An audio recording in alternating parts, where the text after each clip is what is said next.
Hello everyone, I am Tacet and welcome to the Gems of War stream. So today, kind of just going to be messing around with the two new troops. By two new troops, I mainly just mean the one that does triple damage to everything, because the summoner is not really going to be doing too much for us. There's a couple of small things that can be used with, but not really going to be able to really pack that big of a punch. Similarly, the using all character offs we're basically going to ignore this week, simply because the using of 4 character offs just to get 20 souls isn't really going to yield us much. There's a few necromancies in the kingdom. There's the dark troll and everything for the doubling, or for the double purple into a bunch of souls, but it's going to be way slower than actually just using a standard soul farming team.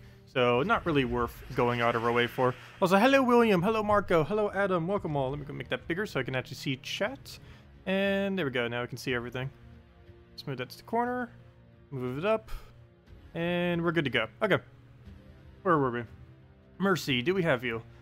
No, we do not, so move that. And if you guys have any questions, team builds you want me to do, or anything of the such, feel free to leave them in chat.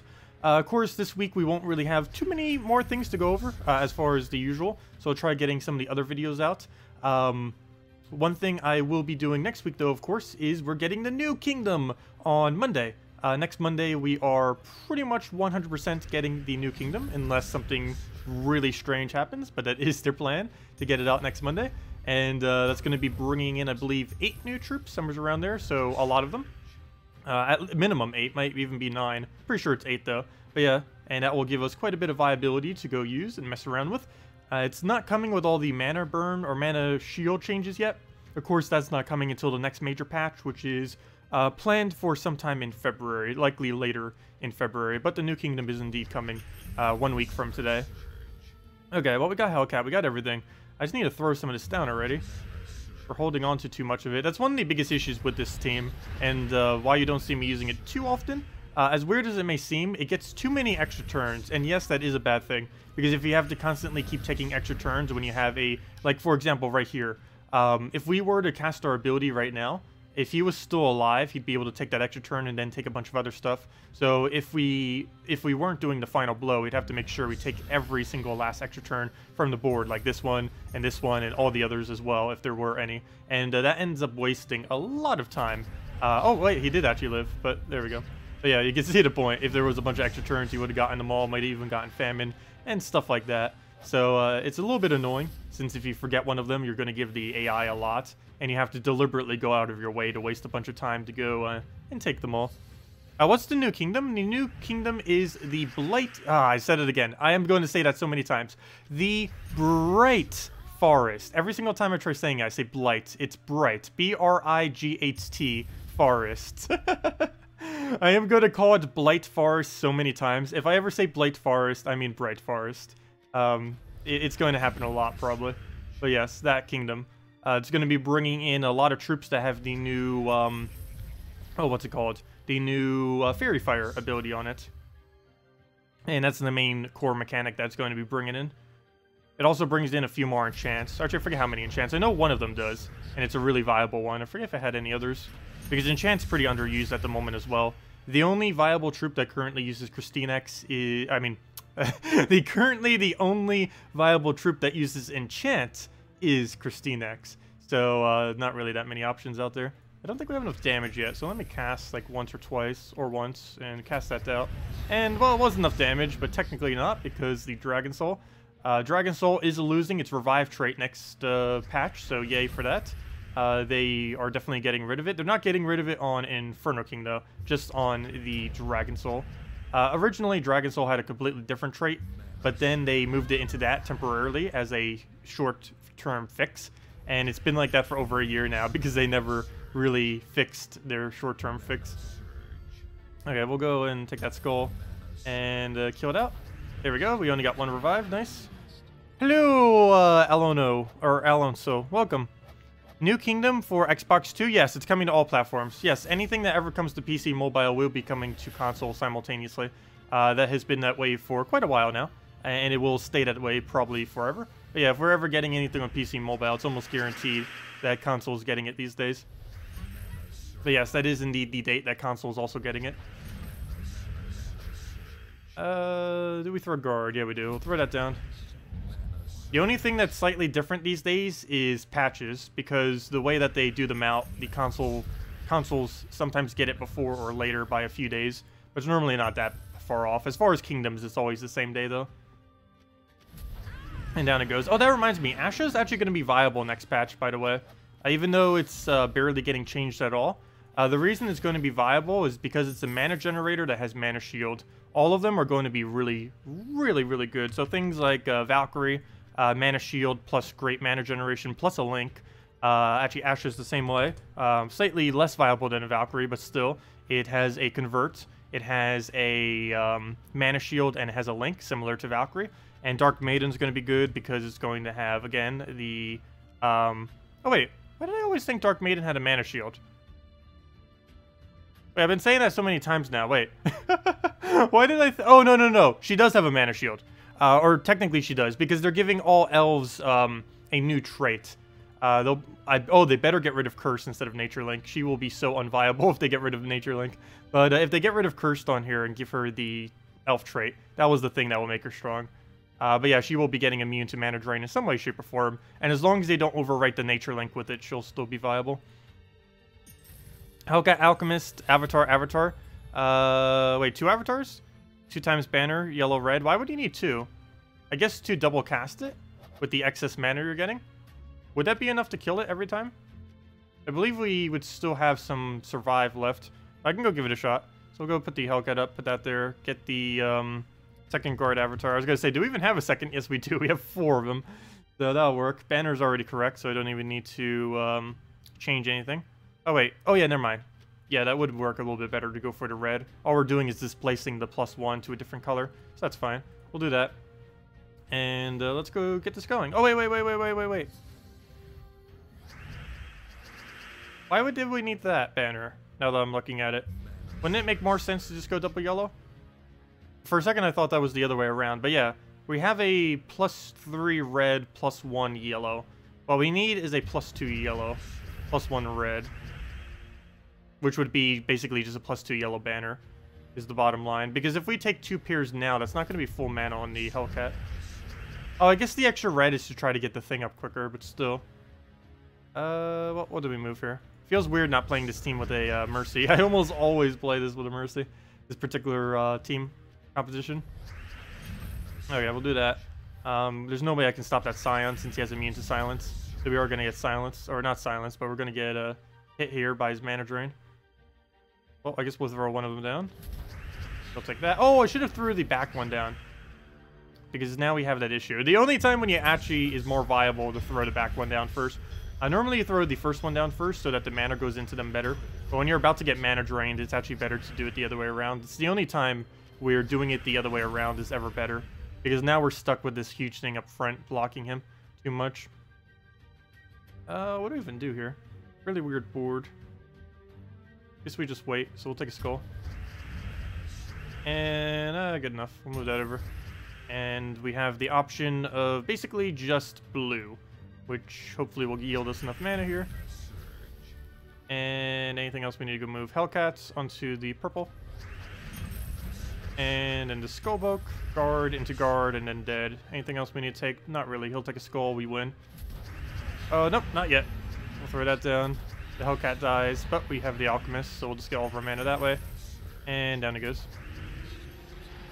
Let's go try it with the other banner real quick.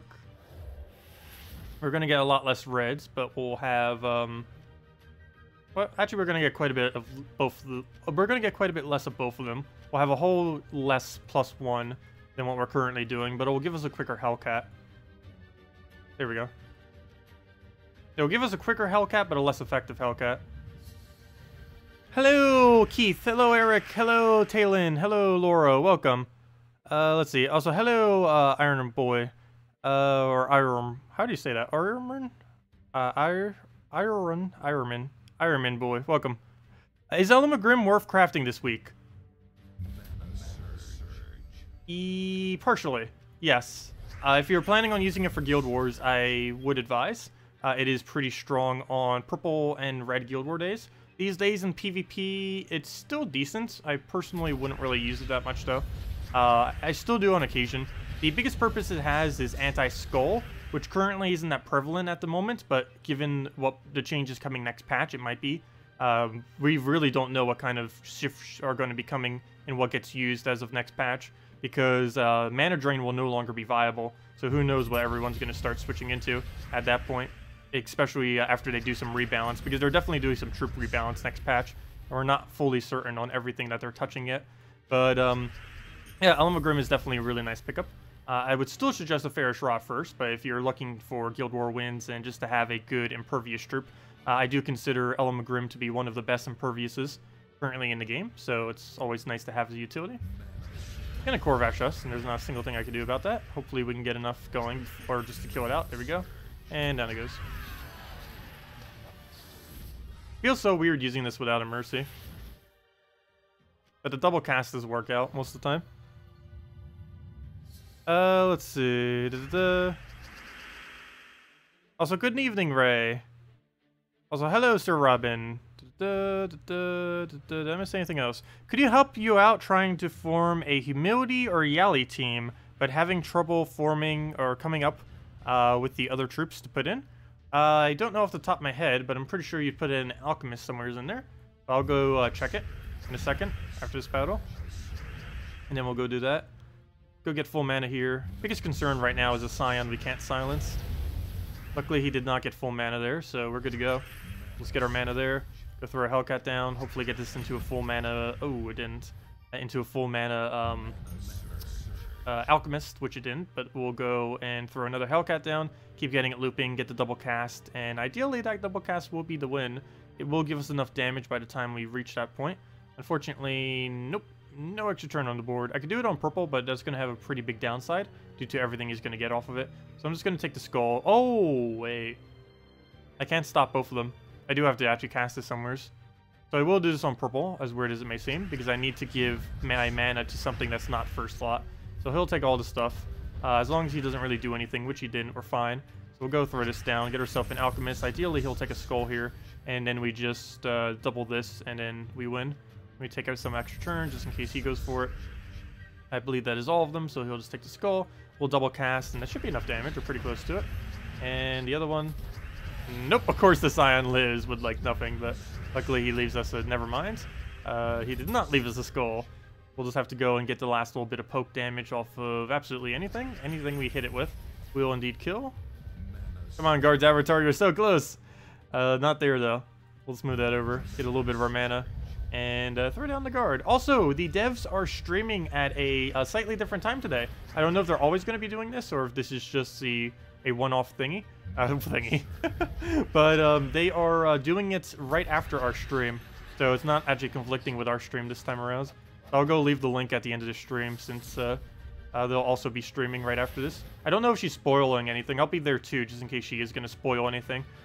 She might spoil something about the new update or something else. She normally does say a little something about something, because everyone will spam her in chat asking for specific stuff, and she'll eventually cave in and answer at least like one or two of them normally. Oh, I forgot to go do the team. Fail, my bad. Let me go do the Ori-Ally Humility team right after this. It's a decent combo, because of course if you get the... Oh, very lucky right there. If you end up getting the magic buffs, you just basically one-shot Ori-Ally. A biggest concern that normally comes with using an Ori-Ally is she has the highest mana cost of any true damage hit in the game. So it takes quite a bit to actually get her going. Okay, we'll go take that on greens. Get herself a Hellcat. Because you basically have 3 variants of full AoE true damage. You have... Well, actually, there's a few more than just 3, but there's 3 main ones that normally get used.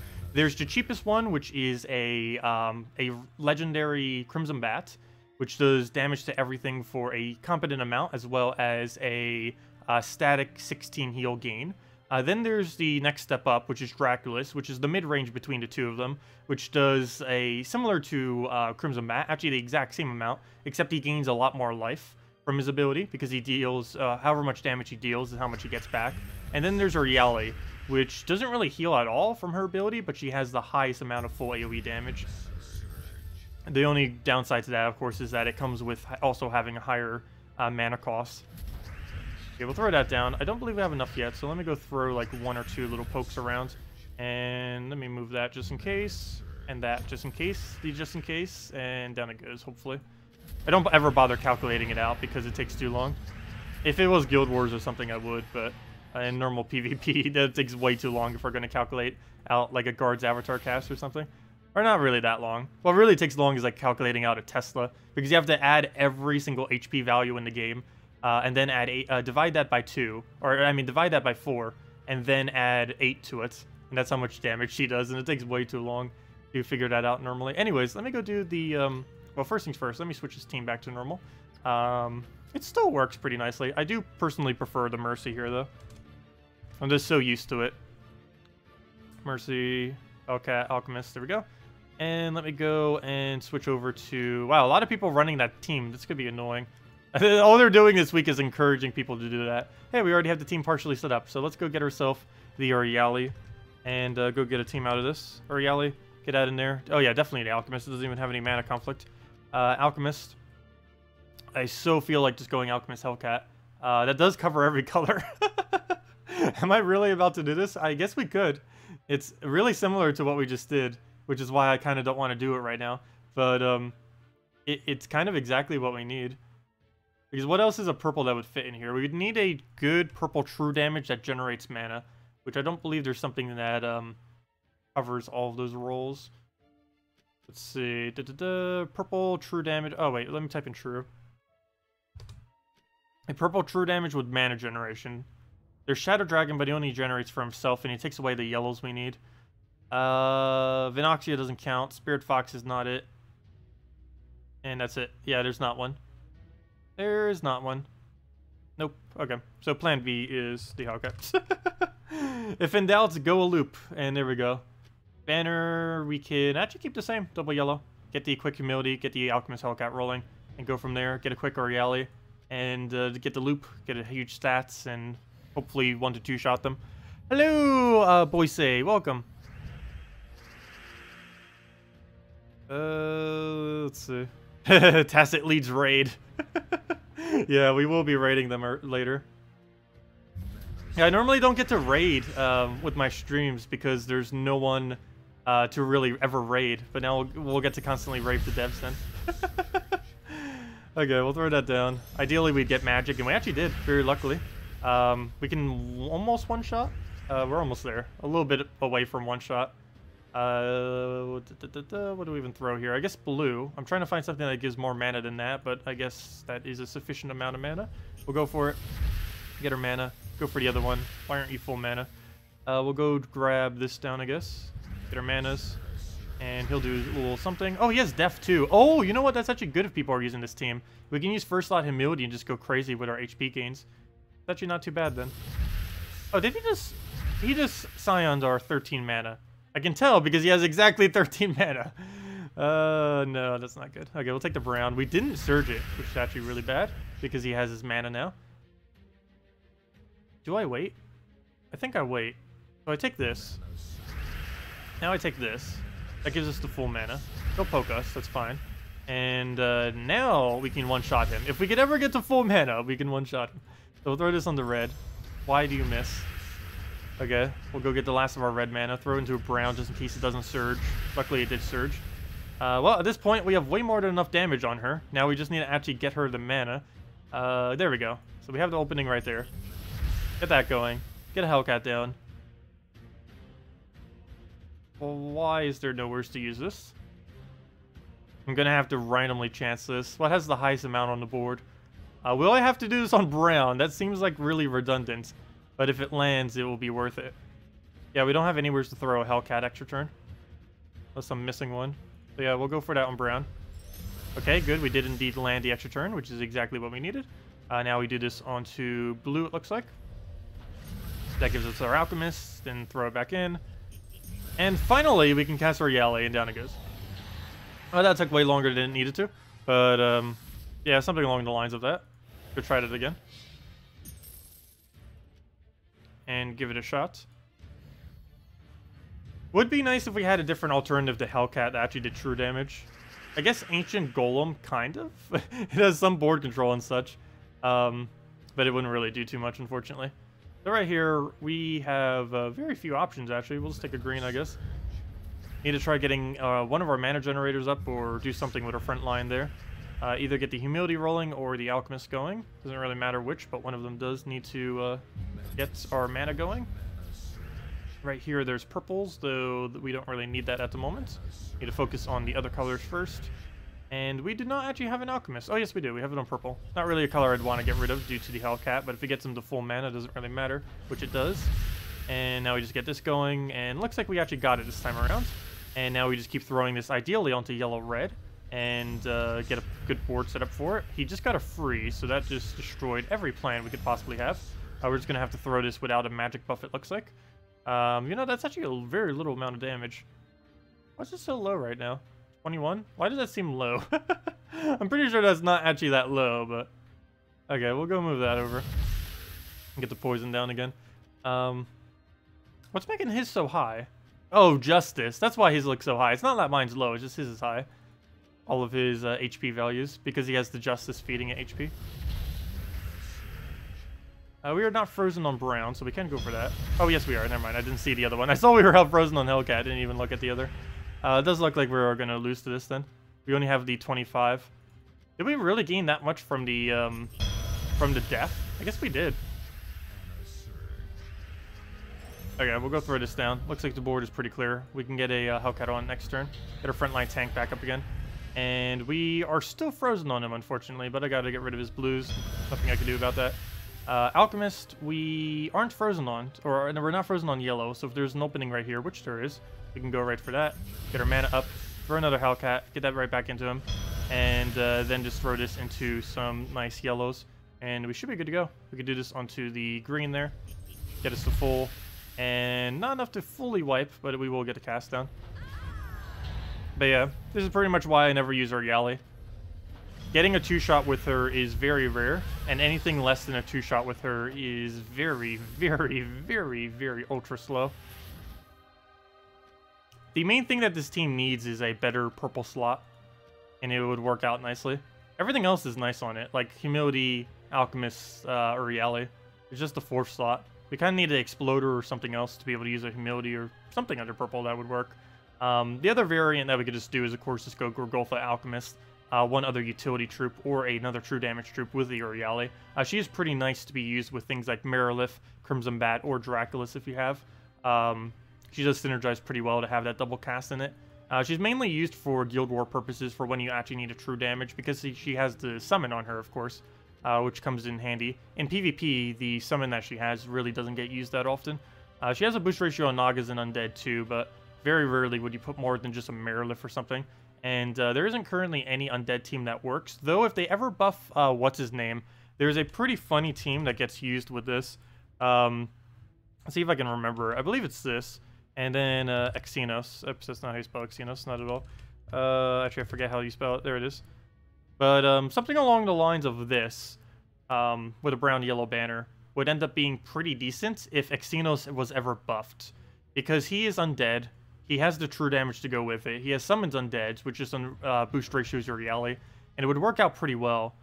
So if Xenos was ever to get buffed, hopefully next patch or in any time in the future, this team right here could work very well with a Ori-Ally, because both of their 2 aspects synergize pretty well with each other. Use a Poison Master?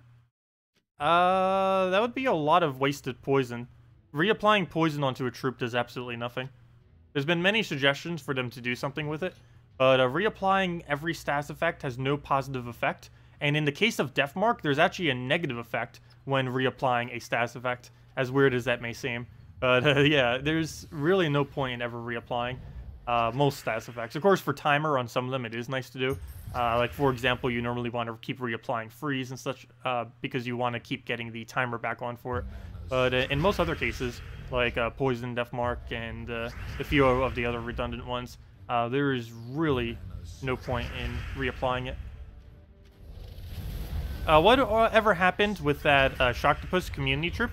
It's still around. I believe they are releasing it either on next Monday or the following week after that. They probably won't do it next week, mainly because they're already adding 8 other troops. So that'd be a little weird if they're like, hey, here's a knife one on top of everything.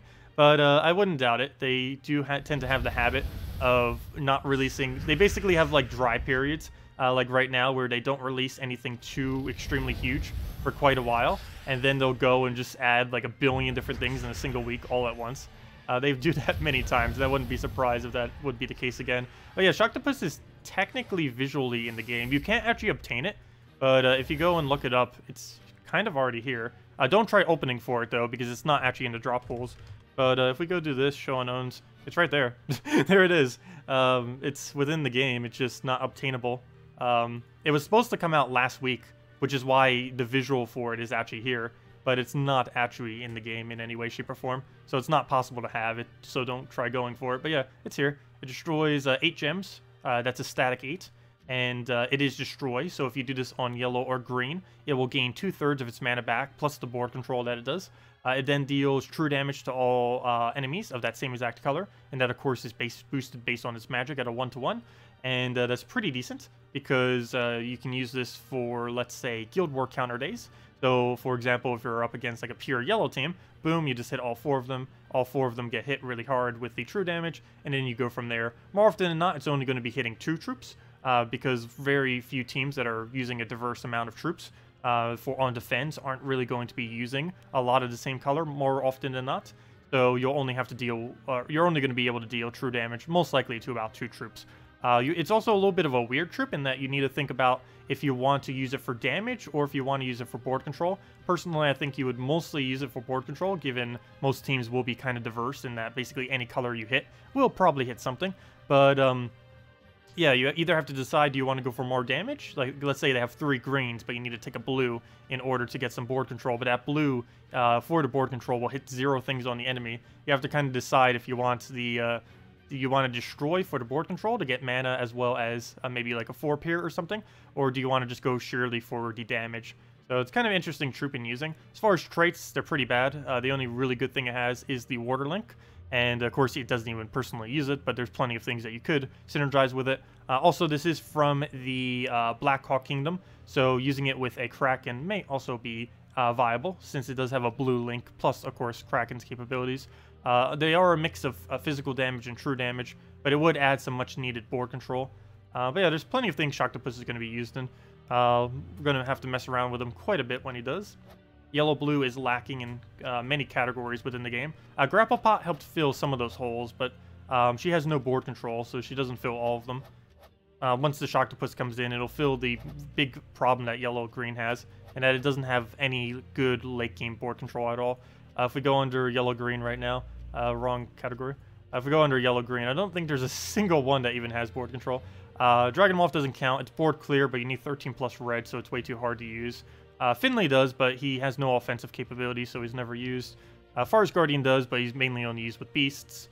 Let's see. Queen Aurora, but that's really high rarity and pretty inconsistent most of the time, especially after she got nerfed. And that's it. So yeah, there's like 3-ish options, all of which are defensive, none offensive. So Sharktopus will be a offensive version of board control for yellow-green, something that we don't actually have at the moment. Oh, it's actually probably really good. You have to keep in mind how powerful an 8 Destroy is. Similar to how a very small amount of explosions is pretty useful, 8 Destroy is particularly useful because you can use it for very specific board control. For example, how many greens are there? 1, 2, 3, 4, 5, 6, 7. This isn't the greatest of examples, but we can get a single drop over there. We can get a drop chance over there, and there's a lot of small things that you will be able to do on a board, particularly if there's exactly 8 or less on the board. Because if we were to use a Sharktopus right now, we can't see every single color, but any single color that is exactly 8 or lower, we know exactly what the Sharktopus will do with its board control. If there's more, it'll be a little bit luck-based. But if we knew exactly, like for example, if we were to use a Sharktopus right now, there are 1, 2, 3, 4, 5, 6, 7, 8. There is exactly 8 reds. We will know at 100% chance that we could deal true damage to both of these 2 troops, gain 8 red for our Dragon Soul, and take a brown extra turn all simultaneously. And it's going to be used mainly for things like that. It is pretty powerful.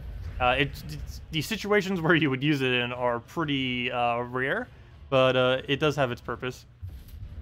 It's kind of like a Dragonian Monk in that it's a really It's a board control that you'll really have to think out to actually be able to place it correctly, because there's so many viable options that you'll have on the board. Or you might just have no viable options, and then you have to basically give the enemy a good board by removing 8 from around. But yeah, it's going to be decent. It's mainly going to be used with true damage teams and filling the holes of the lack of board control on all yellow-greens slots. Oh, also this thing has board clear. I forgot about him when I was mentioning it. Actually, he's probably the best as far as yellow-greens are concerned if you needed mana generation / board control.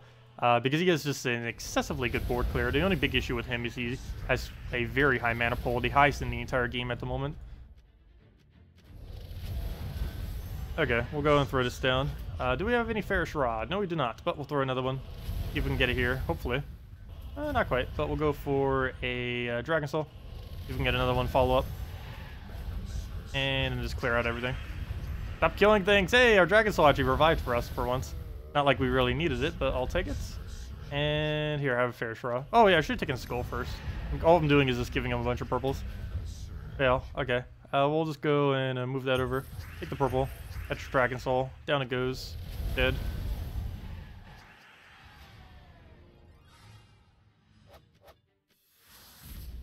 You just got your first Cabarrus and Kraken opening 50 glory chests. Congratulations, nice, particularly on the Kraken. Wow, 2 Devour options at once as well. Best late game setup for them? Late game or and is there a good pure Devour team? Pure Devourer normally doesn't get used because there's quite a few things that have immune to Devour that gets used these days. For example, in just this enemy team that we're up against right now, there are 2 things that have immune to Devour. Not to mention, if we are entangled, we do not gain attack value from a troop when it devours. It is incapable of gaining attack. So do keep that in mind as well. So, but yeah, let me go see. What is pure Devourer these days? I actually don't really know. I'm pretty sure it would just be a double Kraken spam if you were go pure Devourer team. Because you can't really use Kraken plus a Great Maul. That's not really something that works. You really have to just go all in on one or the other. And personally, I feel like the double Kraken is still pretty solid. It's a team that doesn't really get used as much these days, but it was really popular a couple months back. It was this, the Forest Troll, and the Queen Mab right there. Or if you could also go a Sea Troll as one of them. But yeah, something along the lines of this. And we just go straight into a banner that will help our Forest Troll. I think in this case, I'm actually just going to go all in. Or you know what? I'm going to go the Frozen banner this time around. We'll do that. Get the high amount of blue and then the purple for the other one. And basically just rush Forest Troll, get the Krakens, and then you just Devour spam Kraken from the back line and work your way up. Okay, so we need to go get ourselves the Forest Troll. Full mana. Got him up. Now we need this to not miss, which, go, RNG! Nope. That didn't work out. So plan B is get it up again and try again. Of course you're 1 mana short. Why wouldn't you be? Well, that's an issue. That is a very big issue, actually. Because we can't really do anything at the moment. He's going to take these reds. I kind of want to stop him. And I will. So we'll do that. Can't let him getting his full mana so quickly. So we'll go double the green. Don't you dare miss this time. Okay, good. And now we're good to go. So we're going to move that over. Keep taking the extra turns because we do still keep damaging them. And now we just keep throwing. Oh, wait. You said you only had 1 Kraken, though. Because you said you just got Kraken. Fail. Let's go build a double Kraken team. You only have 1. But, I guess you can go Sea Troll if you have it then. Go the Forest Troll, Sea Troll, Queen Mab, Kraken combo. And throw another one of those. And that's pretty much matched. Just need to go and find the last little bit of damage that we need for that. And we'll be good to go. Go take the blue here. Take over the blue, get a random green. Anything else we need to go take? I guess another blue somewhere's here. Don't want to give him anything though, so I guess we'll do it over here. He'll just poke us. Hopefully this won't miss. Good. And now we have 2 Krakens to use. And didn't land the extra turn. Nor do we have enough damage on the other one, unfortunately. But hopefully it'll extra turn. Yes, it does. And I can't Queen Mab it, but we can go for the skull, and down it goes. There we go. Let's see. As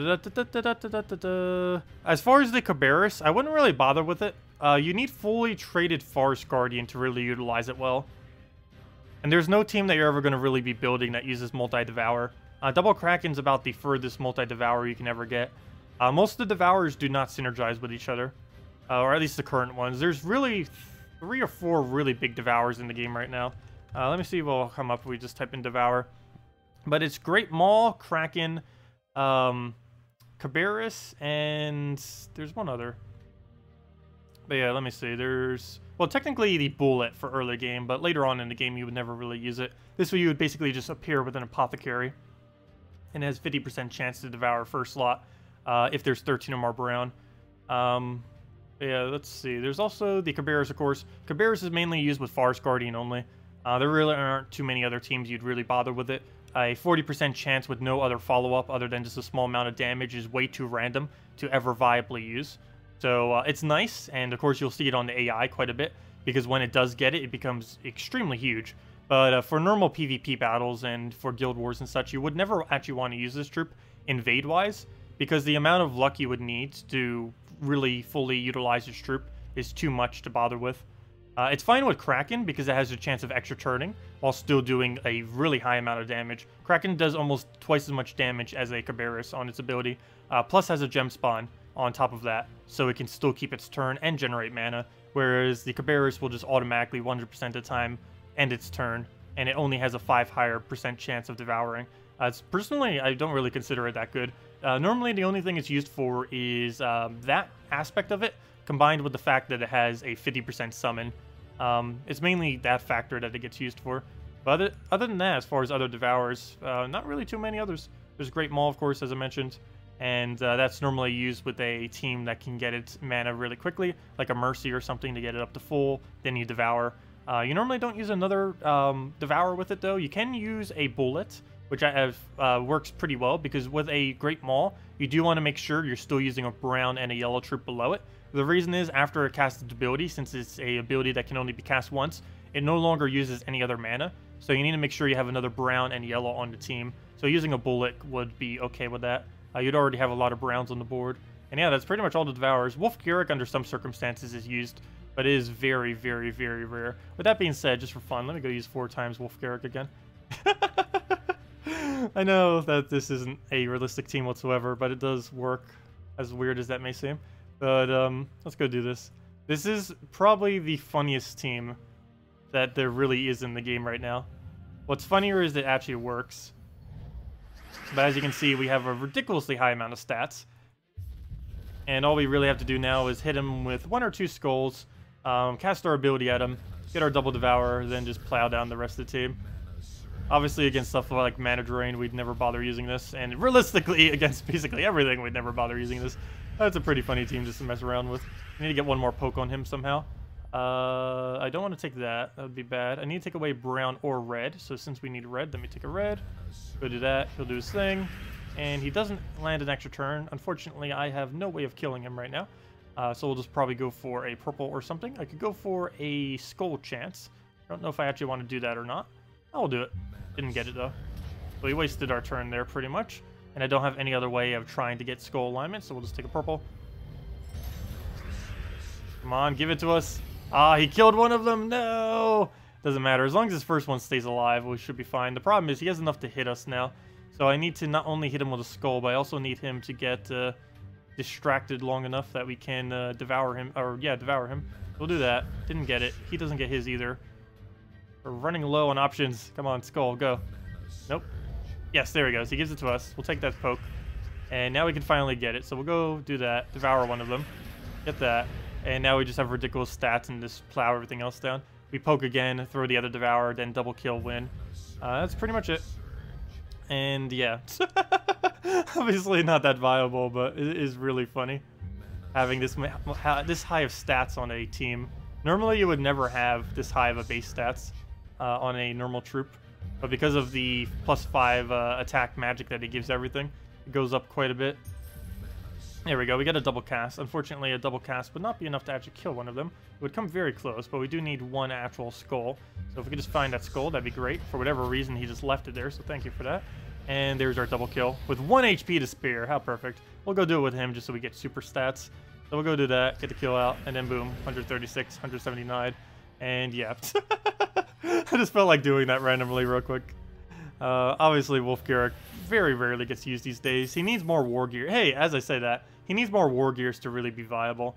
There is a Wolf Garrick team. Normally, I would advise if you were to do it with him, it's normally more along the lines of Wolf Garrick, Benair, Forest Guardian, and one other troop. You can also go the variant of Wolf Garrick, Giant Spider, Cabarrus, and Forest Guardian. Those are the main two. He's using a slightly different one than both the two I mentioned. I think it's because his Wolf Garrick isn't fully traded, I think. Is the reason why he's doing it like that. But anyways, we'll just go throw a normal team at him. I don't even think we use this team yet today, so we'll go throw that down. Oh, you crafted your Infernus today. Nice. Very nice. Yeah, Infernus is a lot of fun to mess with. He has a full burn on everything, gets a Firestorm whenever anything dies, and he has ridiculously high damage. Though, do keep in mind, they are almost guaranteed nerfing his damage slightly next patch. It's still going to be higher than before, what he was before, but it's most likely going to be not as high as it is now. They did a buff several months back where they buffed his damage by 6. They're likely going to nerf that slightly, but it's still going to be higher than what it was before, whatever they do nerf it. Even once they do that, he's still going to be viable. Personally, the main thing I even use him for is the fact that he just does decent damage with mana generation. The only other thing I sometimes use him for is, of course, an Element Grim, if you have that. You can use him for a easy burn. He has the easiest burn all enemies in the game. There isn't anything that does it easier than him. Because obviously all you need is one extra turn and then boom, you just did it. That's all you have to do. Okay, let me get a Famine down because it's going to be annoying if I don't. And hopefully we go double HP reduction. Go. Nope, double magic reduction. Well, it did a double, just not the right double. I would normally really appreciate a double magic reduction, but I didn't even do it. Also, I just realized I named this title Deathmark Spam or something, and I didn't even use a single Deathmark team yet. Let me go do that. Of course, the event this week is, of course, very oriented towards the deaths. My favorite two so far have been the first two that I showed in the previous video. Oh wait, not this one. Wait, where did the other one go? No, I put it here somewheres. What did I do with it? Did I overwrite it earlier? Or was that the one I showed? Apparently it was. But, yeah, let's go with this. So, we haven't really had much of an opportunity to really show off Solzara. I've used her very little since she has come out. But, she's not that bad. Really decent mana generator. Or not mana generator, but really decent at pickoffs, really decent at gaining souls. And, kind of similar to that of a Dragon Soul in a way. A single-shot Dragon Soul, kind of, is what she kind of reminds me of.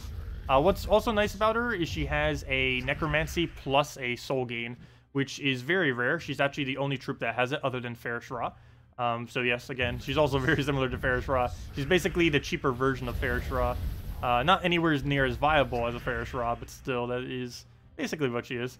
So right here, we do more damage, triple damage actually, and triple souls if she has a lower HP. This is particularly good against things that do true damage, like Draculus, for example, or anything that naturally gains HP, like Draculus or Goblins or anything that gains high HP. Doesn't really matter what it is.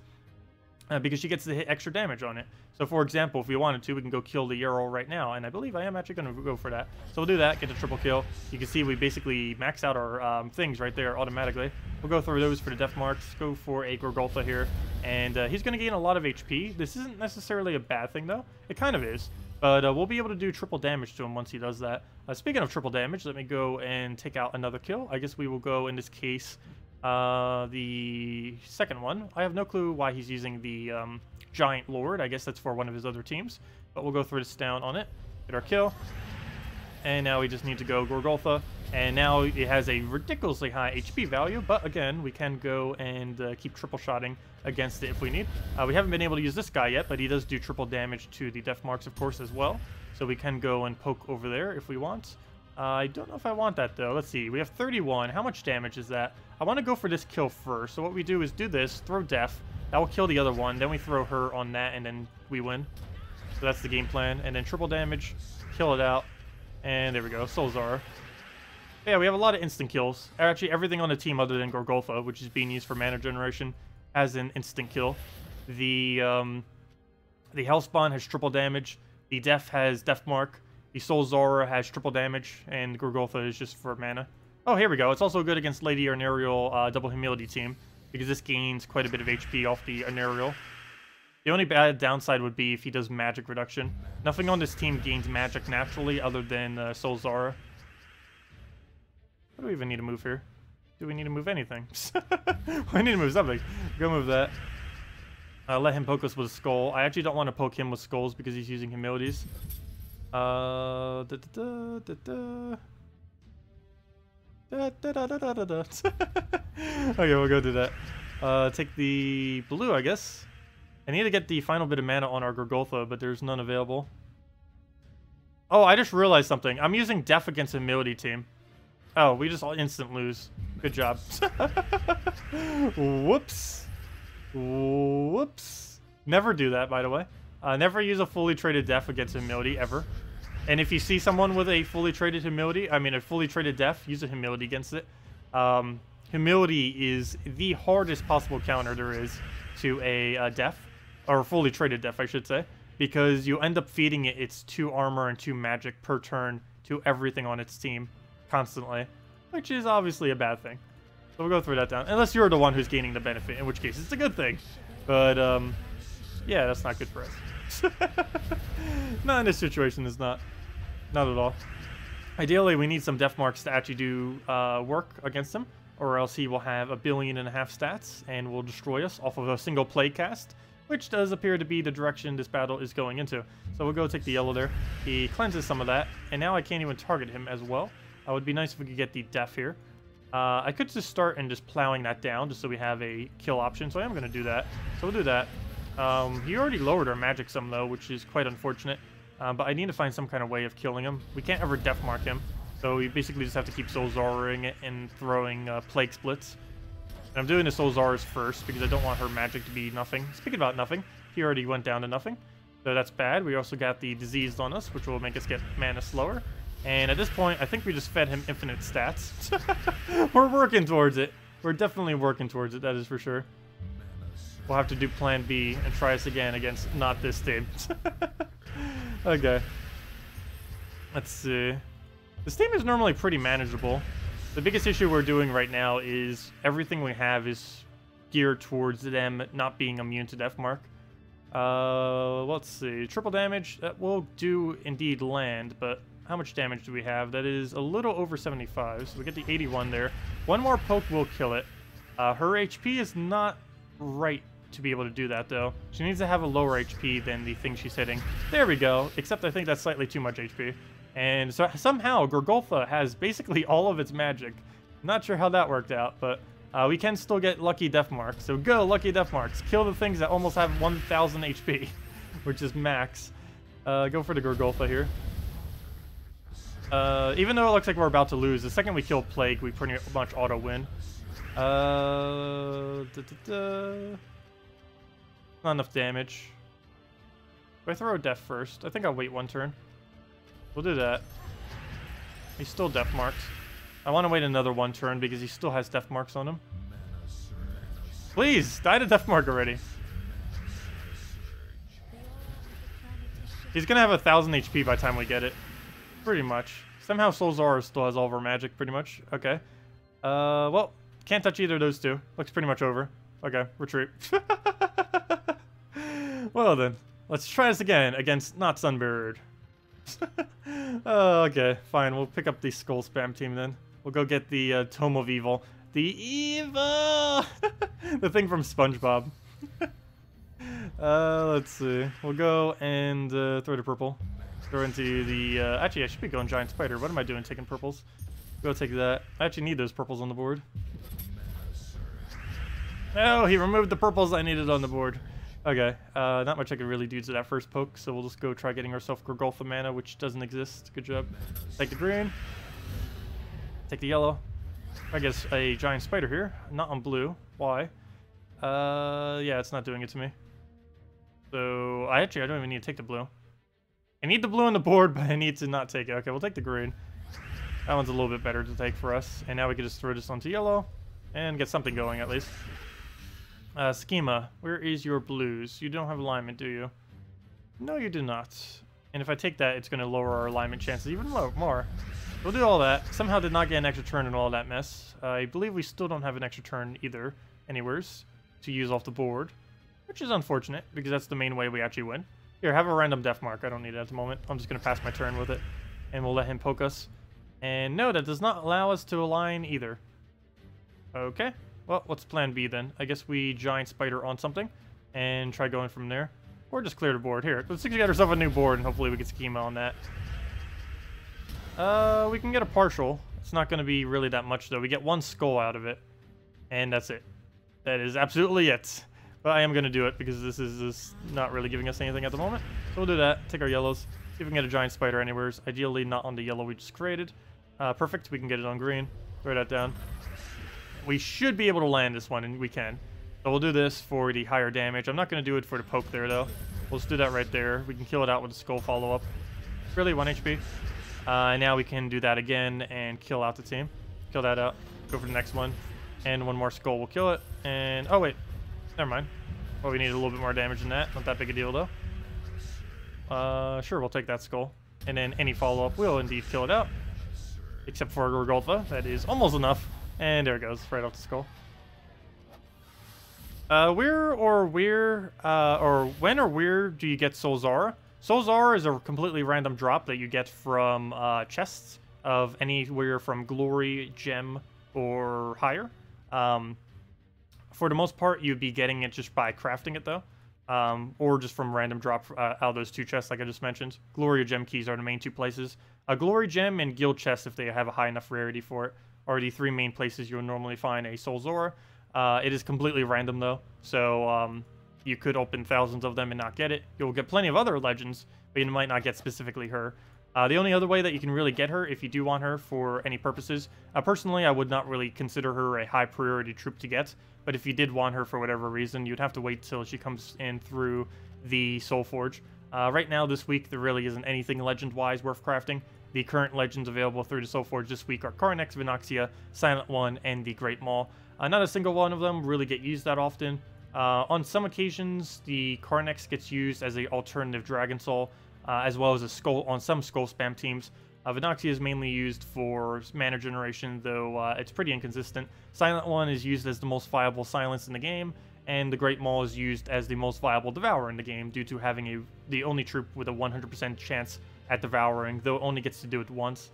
But yeah, none of them are actually worth going for. But if you just keep an eye on the Soul Forge, once you get it to level 9 and 10, there's always legends and mythics that you can craft each week, of course, for resources.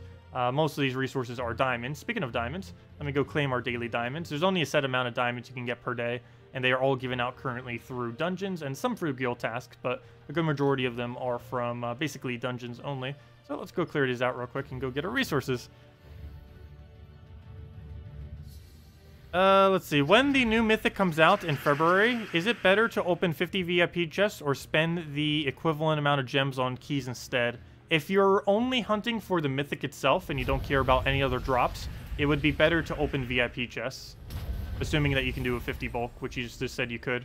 So yes, 50 VIP chests would be better. You have about twice the chance doing it that way. The biggest issue with VIP chests, though, which is why you normally don't do them for when Kingdoms initially come out. Though this time, since they're both coming out at the same time, you could just event key for it. But normally when a new Kingdom comes out, if it comes out on a Friday, you would start off by doing the gem keys instead of VIP chests. The reason for this is because since you don't have any of the ultra rares, you would need to accumulate them some way, so you would do it that way. This time around, with the new Kingdom coming out this Monday, you don't actually have to do that because you can just throw event keys instead, which will give you all the ultra rares and higher from just specifically the Kingdom. So you're going to be able to get it a lot easier that way than what you would normally be able to do when a Kingdom gets released. As far as actually obtaining mythics, though, yes, if you have VIP chests unlocked, it is always more viable to get a mythic from a VIP chest than it is from doing the equivalent amount on gem keys. It's about twice the chance, approximately, or exactly, one of the two. But it's basically twice the chance that you would get it off a VIP chest compared to spending the equivalent on gem chests.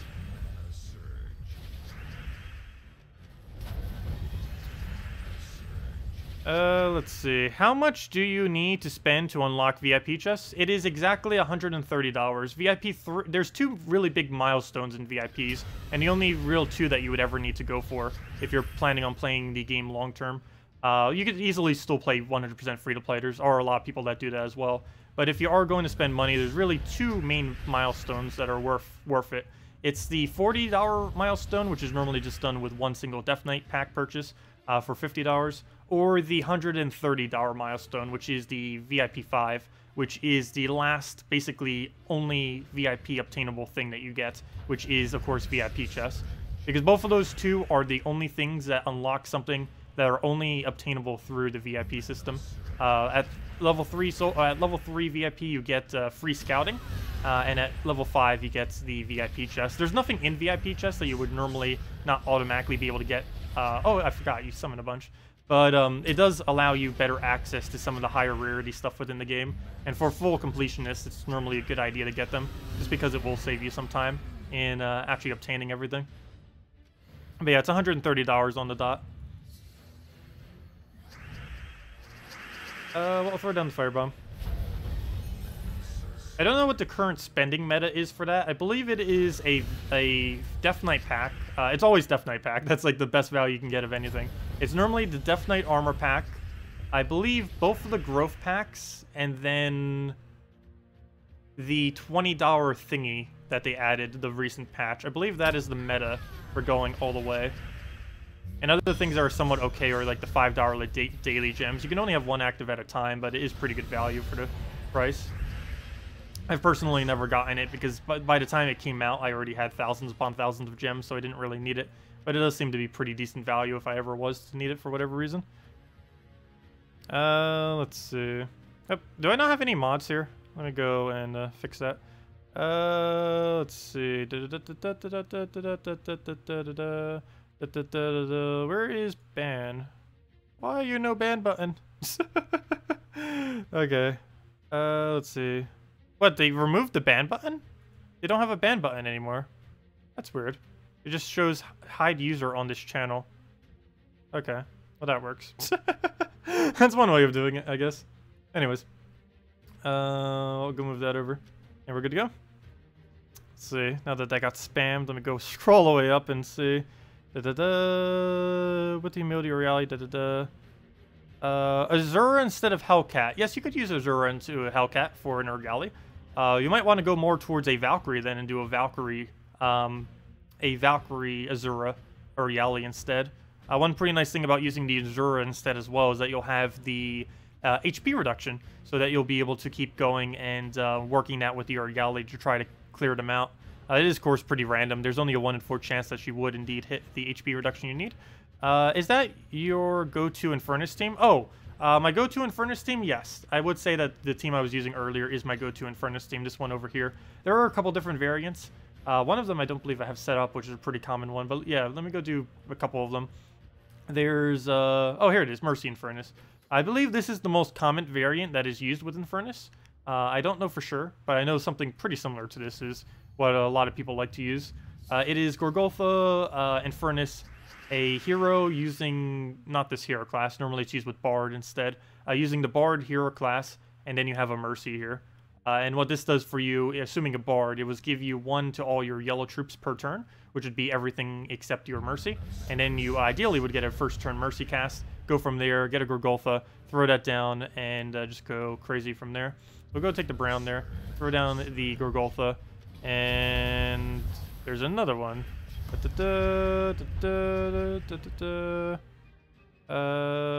see, there we go.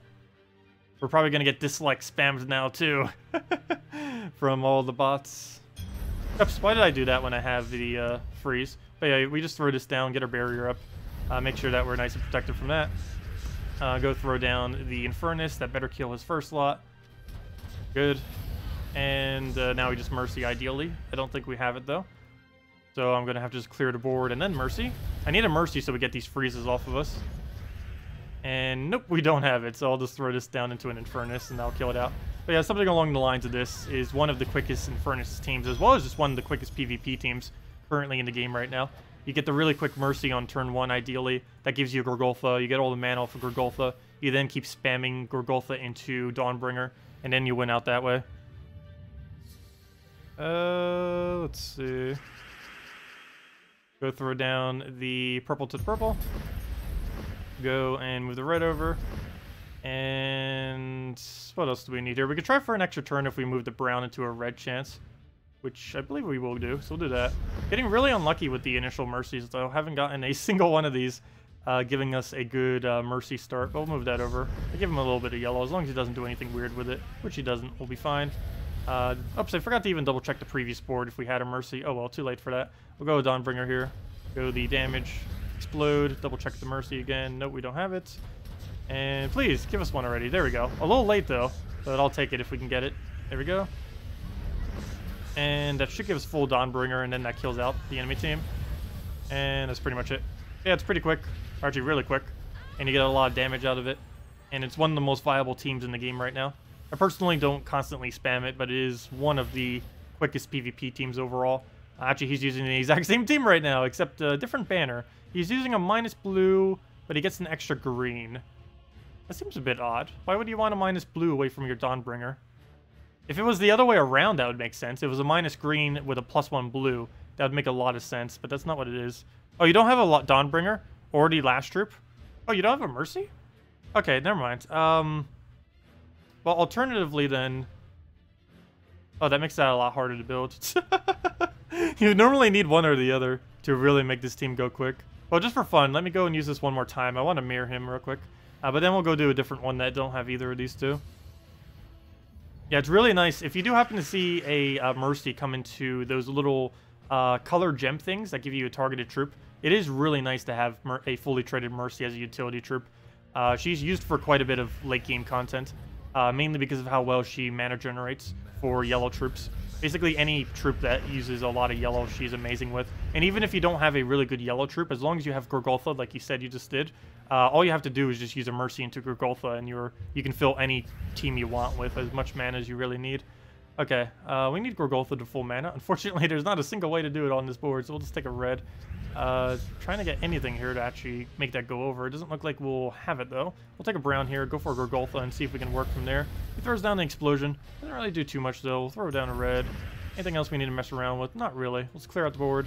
He has a mercy himself, which doesn't get used, so that's fine. We'll just throw the Infernus and hopefully get our own mercy. Before I do, let me go take some damage. He also has a lot of yellows, so both of our Dawnbringers get to do a lot of damage. He gets to do it to us, but we also get to do it to him. And since we already have barriers up, we won't take any damage from it. We'll throw another board clear, ideally into a mercy, or an extra turn. That works too, so move that over. Take this, and should be able to get the Dawnbringer. 1 mana off! That is unfortunate. That is very unfortunate. So we'll throw this again. He's going to get Dawnbringer. And actually got a kill out of it, too. We'll throw down the mercy there. Go heal up some. Get the barriers cleared, so we'll do that to get them cleared. She actually died because she got double hit by that, even though we didn't really see the visual. Oh, that did too much damage. Okay, plan B. We need a plan B. Oh, never mind, we won. Kind of. Almost won. Now we won. Well, that was a weird mirror match. Came out really close. Okay, so replacement for this. Let's see. So what do you have again? You don't have Dawnbringer, so you have Infernus on the second slot. So yeah, you said you had Gorgoltha, right? Gorgoltha, Infernus. We'll need a mana generator for that. We don't have the Mercy, like you said. But yeah, we'll start with that. We already have a lot of damage there. Oh, you do have her. Okay, do you have her traded, though? It is pretty dependent that she's traded. But yeah, then you just need a replacement for the Dawnbringer, which is pretty easy. Well, we already cover everything, so we'd mainly just need a utility troop there, depending on what you'd want. Of course, the one we were currently using was for the purpose of barriering. If you still wanted to have that capability, one really cheap thing that is around is, there's 2 of them that you could actually get if you're interested in the barrier aspect, which is one of the other reasons why we're doing it.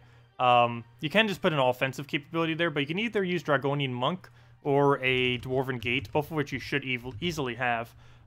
It's an ultra rare, and this one's a common. You can use either of these in 3rd slot, and of course have Mercy in 4th, and that will end up giving you a still have the barrier aspect. In the case of a Dwarven Gate, you still you actually get some mana generation too.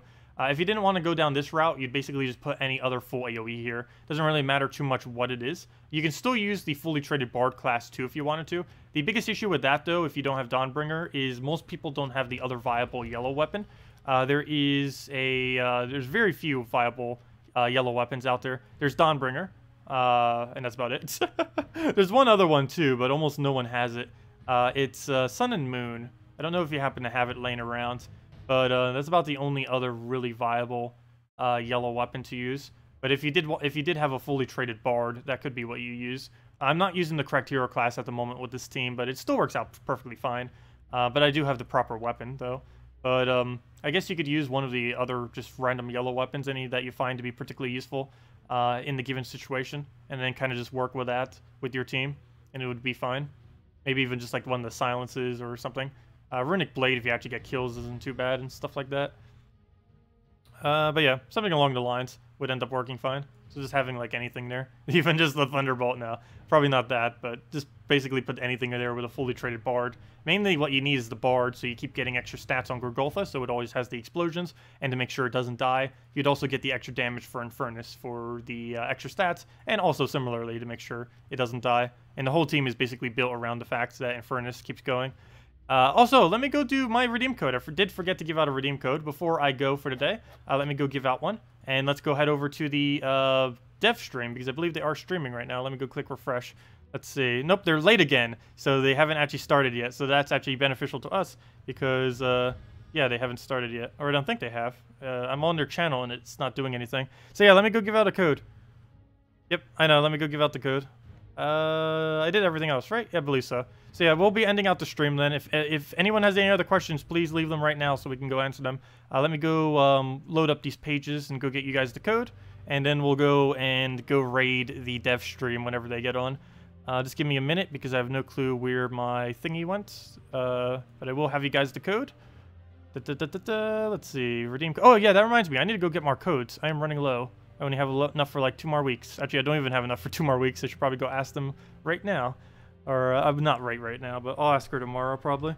Okay, let me go copy paste this, get that in there, copy that, save it. Let me go get the link for you guys so you know where to use it. Why are all these pages unloaded? Refresh. 1 moment. I'll have it in chat in like 30 seconds or so. It's just my internet's wanting to be slow all of a sudden for no reason whatsoever. There we go. Okay, throw that down, copy that. Put that right there. Make sure it even works before I go hand it out. It's always awkward when I hand out a code and it's already dead or not working for whatever reason. There we go. Okay, it is indeed working. So let me go and hand that to chat. So there you guys go. And then we will go raid them. But yeah, any of you on PC and mobile, make sure to go use the redeem code right there. Also, if you're watching after the fact, do double check that redeem code real quick because we're doing this so late into the stream that it might still be active. So do double check it because it might be. I'll try to upload it a little bit earlier too, just so you guys might have the chance. But I know basically everyone who ever watches after the fact, the code's normally automatically dead. Not much I can do about that, unfortunately. But there you guys go. For anyone's here now, you can go use that for some free resources on gemsofwar.com underneath the game code section, or simply click that link. For your invite code, it's the whatever your game says right there. The redeem code is what I just posted in chat. And putting that there, saying that you're not a robot, gives the normal reward of 2 treasure maps, 1 gem key, 200 souls, and 2,500 gold. And just for fun to end it out, what will we get for the gem key? Go Mythic! Nope. The Merchant Prince. Oh, there was a really funny meme posted on the forum of the Merchant Prince next to the new troop that just came out. And it was basically a picture of before and after. It was really hilarious. So it was the picture of the Merchant Prince, and then the picture of the current event troop guy. That one. The Hellspawn. As the before and after meth. Anyways, guys, let me go get the link for you guys to go over to the dev stream. They appear to not be up yet because they're late again. Though normally we are late as well occasionally. So can't really say anything about that. Oh, sorry, can I answer your question, Chris? Yes, I can. But, yeah, let me go do that right now. But for any of you who are done here, there is their stream, and I'll be there as well when they start up. Yeah, let me go do that. If anyone else had any other questions, let me know. Do consoles have codes? Unfortunately not. Instead, you guys have daily tasks. PC Mobile doesn't have daily tasks, but we do have redeem codes. But yeah, the redeem codes unfortunately only work for PC mobile. Okay, let me go check some of these questions. Chris had a question and someone else did. What does your penguin do in your red day defense? Does it need all traits? It does need all traits if you're using it. Otherwise, you can simply use a fully traded Dwarven Gate. A fully traded Dwarven Gate is a lot better. Or not a lot better, but a lot cheaper, I mean. But yes, for my Guild War Defend Red... Oops, that's not it. Wait, why is that my Guild War Red? Wait, what? How is that my Guild War Red team? When did that happen? What? Okay, anyways, I have no clue how that got there. Anyways, what was I doing? I was going for my Defend Red. Yes, the penguin doesn't need to be fully traded. The reason for this is it gives all blue allies 5 to all stats, and that's the whole reason the penguin's even being used in the first place. The purpose of this is to make Lord Ironbeard as well as Lady Ironbeard have enough damage with triple damage in order to one-hit everything on the enemy team. That is the whole point for why they have that extra stats. So yeah, that's basically why the penguin is here. If you don't have a penguin, you can simply just use a Dwarven Gate instead, and it will still work out. You can either use an Apothecary or a Dwarven Gate, either would work. Apothecary would give it Cleanse as well as Brown Generation, and a Dwarven Gate would give it Barrier, as well as Mana Generation as well. It also has pretty good Skull Resistance too. But normally you would always be using a Lord Ironbeard first slot due to his 2x Monster Slayer, and that does come in handy. He also already has Stone Skin himself. But yeah, either of those two would be the replacement for a non-fully... Or if you don't have fully traded penguin, either Dwarven Gate or Apothecary would be your replacement troop for that. Unfortunately, King Highforge has no replacement. Actually, everything else on this team has no replacement. But this slot right here can be replaced with either of those three. Either fully traded penguin, Apothecary, or fully traded Dwarven Gate all work out decently. Anyways, guys, was there any other questions? I don't believe there was. I'll be over at that link I just posted, and that will be the dev stream if they're ever going to get on. I don't believe they have started yet, but when they do, we will be there. But anyways, guys, I will see you all later. Hope you all have a wonderful night. I'll be back tomorrow, same time as always, 1 hour prior to now tomorrow, for the 8 p.m. Eastern Standard Time stream. We'll be doing just the Guild War week and everything like that. Also, in the next patch, 1 month away... oh, sorry, Chris, I will go do that.